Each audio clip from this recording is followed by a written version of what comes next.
Ang bulanon nga si Bini Colette mapasalamaton sa iyang pagkabulanon nga maoy nakapalahutay niya sa dili sayon nga training sa Pundok Bini. Kini ang gibutyag ni Bini Colette atol sa iyang pagduaw sa Kiss 102 FM kagahapon. Pero aside ana sir no kay feeling doon ako kay kanang ang sa tawag quality na gina sa mga Bisaya no na kanang isugid kaayo ba kanang dili jud mo dili jud mo undang hantud dili jud madaog ano ba kanang dili malampos kid ba. So murag ngana akong nadala didto sa Manila sir. Atol sa exclusive interview ni Sean by the way sa Kiss FM, gibutyag ni Bini Colette nga iyang ampingan ang iyang naabtan sa showbiz human nalapsan niya ang mga kalisod sa iyang training sa Pundok Bini. Iyang gi-recall nga nataktak na unta siya sa screening human miingon ang doktor nga dili niya makaya ang lisod nga training. Gani diha na ay plane ticket aron mapauli na unta siya sa Bohol. Wa siya magdahom sa iyang naabtan sa showbiz human siya maapil sa audition sa Star Hunt sa ABS-CBN ni adtong 2017. During that time nga nag-audition ka, did you have nisulod ba sa imong unahuna nga someday mahimo ka moabot ka sa imong naabtan karon or murag trip lang to sa inyong mga classmates? So niya.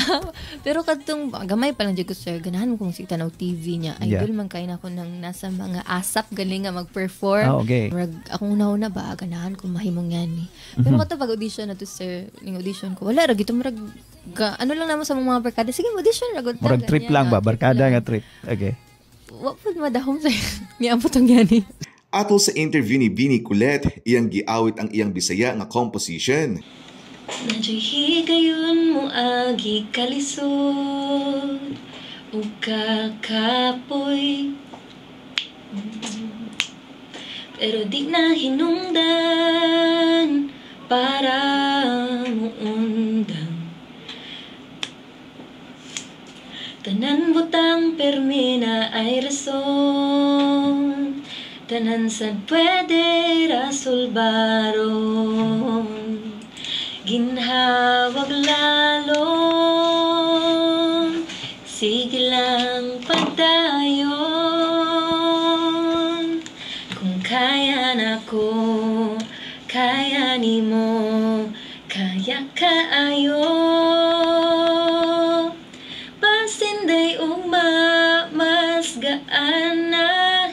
Pasinday ugma, mas okay na.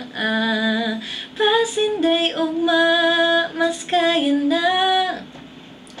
Okay ra mapildi, basta lang musulti. Laban lang permi. Alright, there you have it. Bini Colette live here on Kiss FM 102.3. Garbo sa mga ginikala ni Bini Colette nga sila si Lukin ug Gina Vergara sa dihang naminaw sila sa ilang anak atol sa interview sa Kiss FM kagahapon. Sa naabtan na sa popularity ni Bini Colette, dakong garbo sa mga bulanon ang batanon nga singer nga si Bini Colette.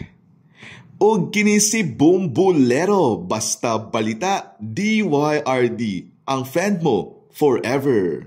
DYRD.